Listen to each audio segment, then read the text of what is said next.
ஏன் இந்த 40 வயது கடந்த பெண்களுக்கு மட்டும் அதிகப்படியான எலும்பு தேய்மான நோய் வருதுன்னு பார்த்தீங்கன்னா, பெண்களை பொறுத்த வரைக்கும் 30 வயது வரைக்கும் வளர்ச்சி பருவம்.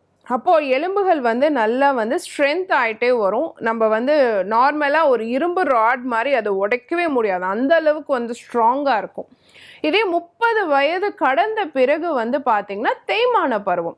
கொஞ்சம் கொஞ்சமாக அது தேய தான் ஆரம்பிக்கும். ஸோ அந்த எலும்பு மிருதுவாக ஆரம்பிச்சிடும். இதை தான் நம்ம என்ன சொல்கிறோன்னா ஆஸ்டியோபோரோசிஸ் அப்படின்னு நம்ம சொல்கிறோம். இதுக்கு என்ன காரணம்னா பெண்களுக்கு ஏற்படக்கூடிய ஈஸ்ட்ரோஜன் ஹார்மோனுடைய அளவு மாறுதல் காரணமாகத்தான் உருவாகுது.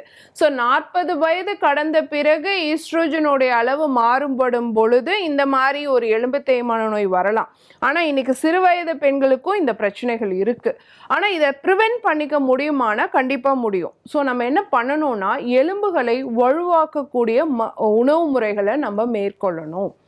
அப்போ ஆண்களுக்கும் இந்த மாதிரியான பிரச்சனைகள் வருமானு கேட்டிங்கன்னா கண்டிப்பாக அவங்களுடைய ஹார்மோனான டெஸ்டோஸ்டிரோன்கிற ஹார்மோனுடைய அளவு குறையும் பொழுதும் அவங்க புருஸ்தகோலம் அப்படின்னு சொல்லக்கூடிய அந்த உறுப்புலேருந்து வரக்கூடிய சுரபினுடைய அளவு குறையும் பொழுதும் அவங்களுக்கும் இதே மாதிரியான எலும்பு தேய்மான நோய் வரத்துக்கு வாய்ப்பு இருக்குது. ஆனால் பெண்களுக்கு இதற்கான வாய்ப்பு அதிகம். ஏன்னா நம்மளுடைய வியர் அண்ட் டியர், நம்மளுடைய மென்ஸ்ட்ரல் பீரியட் கூடவே நம்மளோட ஃபீடிங் பீரியட், ப்ரெக்னென்சி பீரியட், இந்த மாதிரி நிறைய விஷயங்களை ஆண்கள்லேருந்து நம்ம வேறுபட்டு ஃபேஸ் பண்ணுறதுனால கண்டிப்பாக பெண்களுக்கு எலும்பு தேய்மான நோய் ஏற்படுறதுக்கான வாய்ப்பு ரொம்ப அதிகமாக இருக்குது.